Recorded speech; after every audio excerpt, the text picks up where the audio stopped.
I am the Tofu Golem. Please enjoy the video. You start by getting into Windows recovery environment.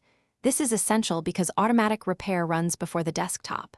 Once in WinRe, choose Troubleshoot, Advanced Options, and Open Command Prompt. From there, disable the automatic repair trigger so Windows stops cycling. Run bcdedit/set current recovery enabled no. Do this now. It prevents the system from immediately returning to the repair loop while you run deeper diagnostics and fixes. Once the repair loop is halted, you address the root causes. First, run chkdskc/f/r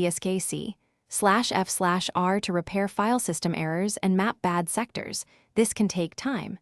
Next, run sfc/scanno, or if offline, use sfc with offbootdir/offwindir to restore corrupted system files. Finally, rebuild the boot configuration. bootrec/fixember, bootrec/fixboot, then bootrec/rebuild. So Windows, after repairs, reboot normally and confirm Windows starts.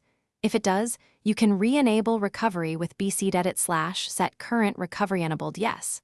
If the loop continues, go back to WinRe and use System Restore or reset this PC to restore a working state.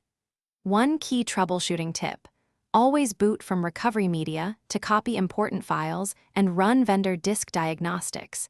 If tests show hardware failure, replace the drive before repeating software repairs to avoid recurring automatic repair loops.